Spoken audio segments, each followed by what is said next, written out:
Guys, we are here at the Roofer Advancement Podcast. Pretty excited to hear. We've got Steven Masten here with Brody Allen Exteriors.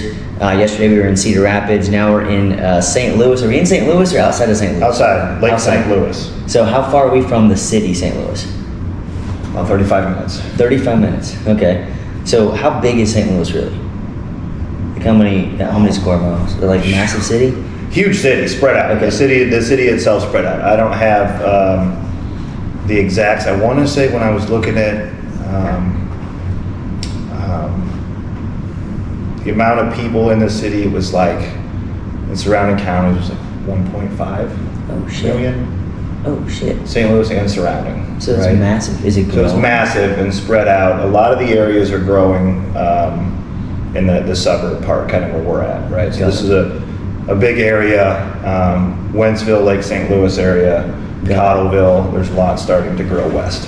What's the typical, like, somebody gets out of high school, what's their next path typically here in St. Louis? Is it like going into college? Is there like a set industry that's here in this area? I'm not really familiar with it. I wouldn't say there's anything specific. One thing about St. Louis, you know when someone's from St. Louis, they ask you what high school you went to. What high school you went to? Anywhere that you go, what high school did you go to, right? So whether you're in the suburbs or in the city and you meet, okay, hey, nice to meet you, man. What high school did you go to? Really? It's a very common thing in the area that everyone asks you what high school you went to. Is there a lot of high schools or is it just a couple? But there's a lot. There's a lot. Okay. Spread out, big time. Like there's rivalries with sports teams and different avenues of that, but that's typically, I guess, how people place each other. Oh yeah, we played you guys in baseball. Oh yeah, we played you guys in football. Different divisions and things like that. Did you play sports when you were in school? Absolutely not. Absolutely not? Nope. Okay. So you were like not? No, man. My thing was partying. Okay. Partying, dude. Yeah, I lived a full lifetime through my high school years. So there was enough partying for me. Gotcha. So what's probably the craziest experience that you've been in where you're like, dude, like I should not have been there? That you got one in your head, I'm sure. Oh, they don't pop up quick, man. Because there's so many that my brain has minimized them, right? So the normal situations where people are like, wow, that was crazy. I've had so many situations that are where crazy. It just gets minimized, right? So I think for me,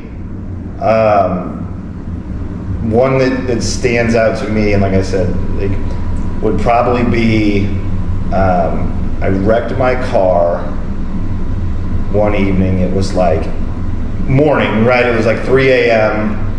I was heading actually into work at the golf course, started super early, and I wrecked my car, flipped it like 6 times, and I guess I was in some type of trauma blackout when I was on the back roads, and I walked like 6 miles home in the woods. Holy shit. To my parents' house. Oh my gosh. And I want to say 20. Dude, holy shit. And so I don't really remember it, right? And so for 4 hours, they found, I'm assuming the next car that drove by the scene had seen my car, and there was like blood all over it. Oh. Right, and everywhere, and I was nowhere to be found. And so I didn't even realize the time it spent, I had a huge gash on my head. You were completely out of it. Collapsed lung, broken shoulder. That night prior to that, what was like going on in that night prior to getting in that accident? Late night partying. Late night partying, right. Late night partying. Yeah. That's, I thought I had enough sleep. Yeah. Right, and I guess I didn't. Yep. Like that's I think when you're young, you have this idea of like, I gotta push harder, I'm gonna go party harder than everyone, I'm gonna go take more shots, I'm gonna go do more, I'm gonna push more, nobody's gonna be able to you're invincible. You're invincible, right? And it the more you do it, the more you get a kind of a false reality of the stuff that you can take. It's what? Did die? I think he died. He's bringing up stuff I don't even talk about. I see he's bringing up stuff I don't even talk about. That's good. People see Steven.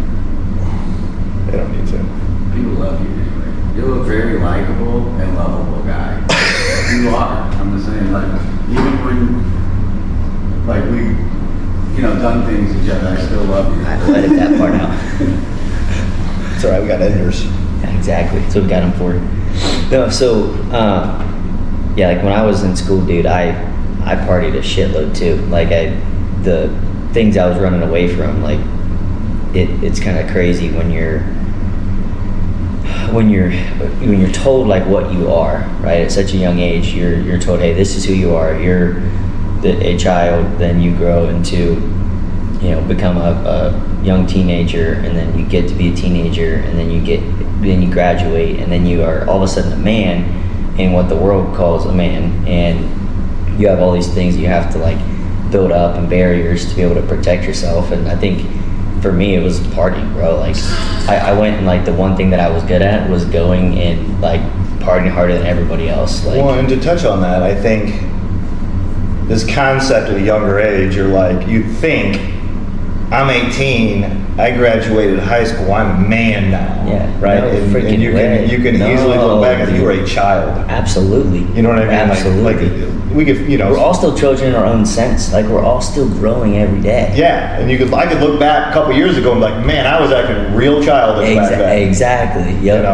So I think that's a concept that we get construed. Like some people have lived a rough life, like have be on their own at 11 years old, take care of their siblings. Like they've had to be forced to grow up fast. But the majority of us, no, right. you have to live through some stuff to be considered, I believe, to be considered a man. Yes, and the not run away from it. Like know that the things that you've been through are the things that actually make you who you are today. Yeah. Like when you try to run away from your thoughts, when you try to run away from action instead of just being like, yep, like that's something that happened, you got to move on, you got to deal with it. We were talking about that yesterday when I was on my way here. Like business owners, when things go wrong, sometimes they don't know how to deal with it. It's like, shit, I'm gonna get stuck. I stay stagnant in this place. They don't really know how to navigate through the stress. And you went from like, you scaled, what did you guys do your first year? So that was the year I got sober. Okay. Right, it was just me. I think I did about, by myself, it was a half a year, roughly, while drinking, about 300,000. Okay, got it. 300,000 by myself. Got it. And then once you got sober, the year after that? So my first full year was 1.5. Okay, got it. And I think there's a big thing that I construe in like the first year. I don't think the first full year would have ever happened. So I was drinking a lot, and my wife was like, you need to go and get help and stop drinking. Yeah. And I'm a business owner now, right? Like I'm some kind of man. Yeah, exactly. Right? I'm a business owner. I can't just leave my jobs. I have jobs and installs, and I had to You have people, you have crews, you have things to take care of. Yeah. And it was at that point in time, he was more or less an acquaintance in the roofing industry. Right. And I had knew him from the program of AA, and he was like, I'll take over all your jobs, you just go and get help, right? Huh. And so that was kind of like the moment where I was like, oh, I guess now I have to. You know what I mean? I gotta do it. And so he took over all my jobs and everything while I went and got sober for 21 days, and then don't know what he saw in me, being he had several years sober. Yeah. And he was actually my first employee. Wow. Who decided that he was going to join me like 2 months later. Wow. I'm like, well, you look back at people who just got sober, I'm like, there's no way I would have, but somehow he had confidence in something that I had going. And so then it was me and him and another guy joined us that year, later in the year, and we did 1.5. Very cool. That year. What was the process like of like getting sober? I've done it quite a few times. So for like there's a lot of guys that struggle with that. They're kind of scared to take that leap. I think that's what gets people into that situation, right? What I've learned is I do what I want to do, right, and I'm gonna get those results, right? And so for me, it especially this time around, it became pretty easy, right? For the first time in my life, I had a child, right, and I had went back to drinking, and I had a wife and a child this time, and I'm like, because I had threw away about 5.5 years of sobriety, right? And so I went back out and drinking, and I thought I could do it, right? Running things my own way, right? I think to get back to it is, it becomes like, listen to somebody else. Like, have enough faith in somebody else that they're telling you the truth. Do what they recommend, right? So I talked to a few people, you probably just need to go into treatment, get away from everything for a little while, get better, right? Luckily I had a wife who was willing to hold the fort down, you know, and so at that point it's just literally I call other people, talk to other people, run my ideas. If anything crazy ever goes on, there's like this thing called the power of 3. Call 3 people, right? Use statistics. What 2 of them say is probably the best idea, right? More than not, usually those ideas, it's usually 3 for 3. Exactly. Right? Or 3 for 4 because I'm number 4 and I have the wrong idea. You know, right, so, right. Dude, it's a very, very simple thing. It's like, how miserable am I? And am I miserable enough to want to change? Right? If the current situation that I'm living in is not miserable enough, why would I want to change? It's you know, comfort. Like, if you're comfortable enough, if things are going okay enough, if you're feeling okay enough, if the people around you aren't checking you, if they're not standing up, and like, I think there's a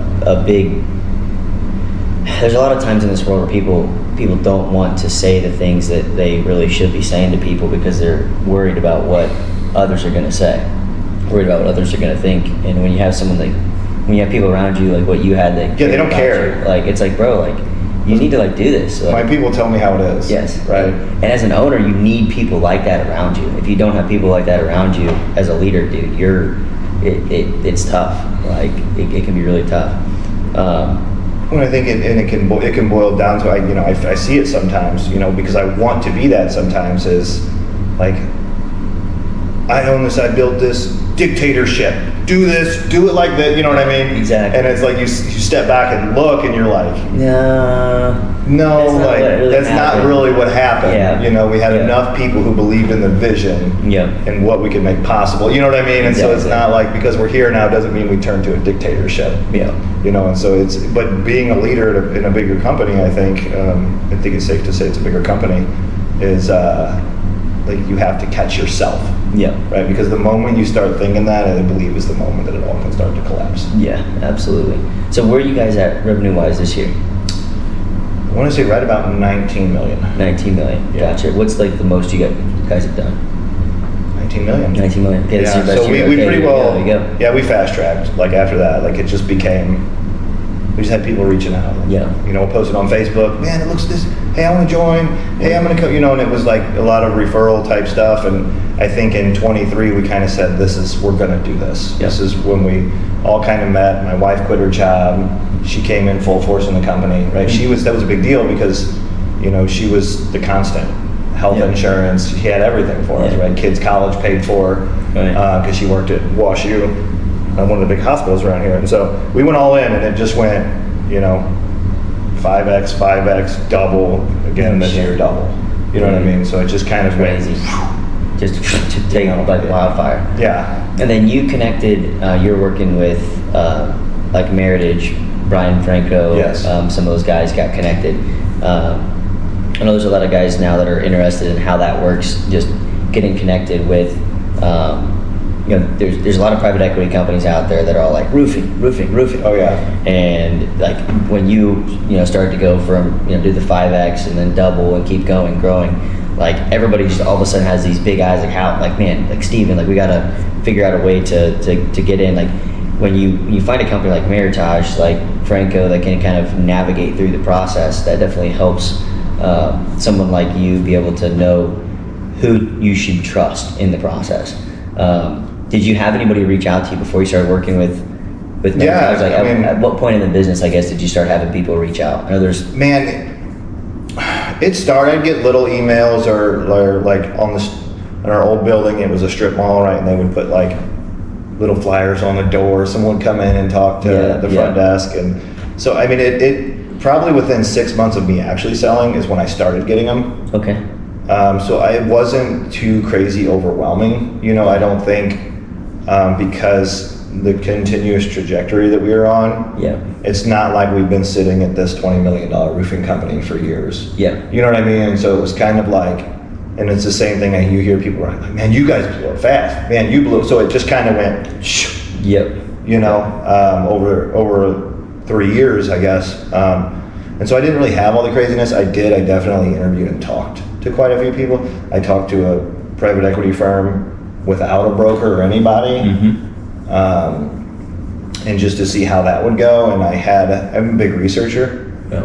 And I was talking, I have a mentor of mine, right, that I talked to and was very in-depth talking to him about it, right? Yeah. And so I roughly kind of knew, and it wasn't about how much money I could get. It's about what money do I need to make sure that my family is sustained, Yeah, right? So it absolutely. had very little to do with, Yeah. well, I think I'm worth this much. Yeah. It's to get rid of all the feelings of it and said, well, this is what I need, and I'm not willing to veer from that, right? And so that's the approach that I came when going at it. Got it. So how long did it take you to go, like from when you started the conversations to when you were able to finally, get your check? And how long did that process take? So we'll start. So I was talking to Dave, and I was talking to him, and I was, it always starts with how big do you want to grow? You're $20 million. Okay, got it. right? Like, Yeah. you like how big you want to like. And I want to get to this point. Yeah. If you want to talk to me, I went to this event 4 years ago, and it's how big do you want your company to be? $5 million, right? And I wrote it down on a piece of paper, and it was going to take me 4 years to get there. Oh, you got Okay, that. so 4 years later, we're easily breaking 20. Yeah, right. You know what I mean? And so and he was like, "That's cool. What was your last number?" Right? And because I told him 20, I was like, "Well, it was 10." And well, what about before that? 5, right? Yeah, and so exactly. He was like, "What do you need? What do you have to have?" I said, gave him my number. I said, "That is what I have to have." He said, "You want to hear the good news?" I said, "I want to be able to take care of my team too. Yeah. I want this money, but I also want to roll something for my team to bring them up as well, because this first bite takes care of me. Yeah. How do I get them to, And so he said, "You want to hear the good news?" I said, "Yeah." He said, "You're ready." Yeah. He just said, we just need to work together and start putting the puzzle pieces together, because you have a production manager, you have all these things into place, you have processes, procedures, training manuals, you literally have everything. You're better than 70% of the industry. Yep. You're ready as hell." And I was like, okay. Yeah. Right? And then I randomly met Brian from Meritage, and after speaking to 2 other PE or brokers, we hit it off very well. And what we hit it off very well was literally the fact that he was a down-to-earth guy, and he was on a trip with his wife. And he spoke very highly of his wife, and he treated his wife with integrity, right? And so I was like, that is the kind of guy that I want to do business with. Yeah, exactly. And so then we jumped in it, and through the process, I started to realize that he's exactly who I thought he was. Yeah. Brian's a great dude. Yep. And then the team over there, him, Rabowski jumping on with him, like that's a killer team to be able to work with. To have people that are trying to grow, trying to get that place where they can sell. I wish I would have talked to them before I sold mine. Like I think I would have went about it a little bit differently. That was definitely a fun process to go through. So. Well, I think going through the process with Brian, and there was a few people on his team that were there as well, and Scott in the background. He's the one who put all the numbers together and did everything, and I think there was like this no overwhelming need to push to the company that gave the biggest offer. Yeah. Because that's not what I was looking for. Exactly. Right. I was looking for, essentially for us to mesh very well together. Yeah. Right. And so there was no push. These guys, because I could get more money, which means they get more money. Exactly. There was none of that. It was everything was talked through very well. Talked through, and they did a really good job of helping steer exactly what we talked about from the beginning. What was the hardest part in the whole process for you? Later in the process, like I think once you get on the phone with all because I was warned about it, but you don't know till you go through it, right? For the first 2 months after LOI, like you start to, man, this is easy, and then you get to certain points where you're like, oh my God, so then you start talking to the lawyers, and the lawyers start asking you, well, where is this? We don't have this. And there's like 150 different items they need.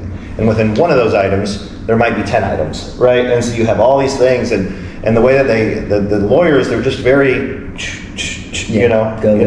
that they're doing what they're paid to do, right? Ask the questions. Ask the questions. They ask the questions, and we were actually talking about this the other day, and they like ask these things, and they make you think like they just docked you on the offer. You know what I mean? They make you feel like you're not good enough. The way they word the question. The way they word it. Shit, am I like an idiot? And then the natural human mind takes it, and that's what we do is we warp it. Yes. Oh, no way. There's no way they're going to, nope, I'm not taking less money, and they've never even mentioned it. You know, so that stuff was extremely like, it was mentally taxing. You know, there was a couple points in there where me and Brian, you know, and I only went through that process with one. We ended up picking the one. Before that, we juggled a handful of them, but everything ended up working out perfectly fine with it. How it was supposed to is there was several times in there, like, Brian, I'm like, calling Brian cussing. I got a potty mouth sometimes, you know. Yeah, right.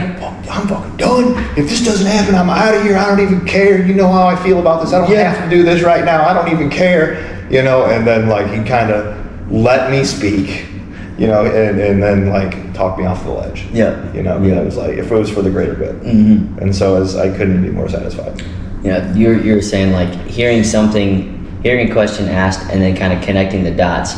Like I think there's a bit of smartness, like, you know, in intelligence that comes with your ability to do that, right? Like being able to predict, hey, by you asking this, I think you're meaning this, this, and this, but that can also warp a lot of the conversations you have, not just in this type of situation, but like, dude, when you're running your business, you try to like control all these different situations, and you try to navigate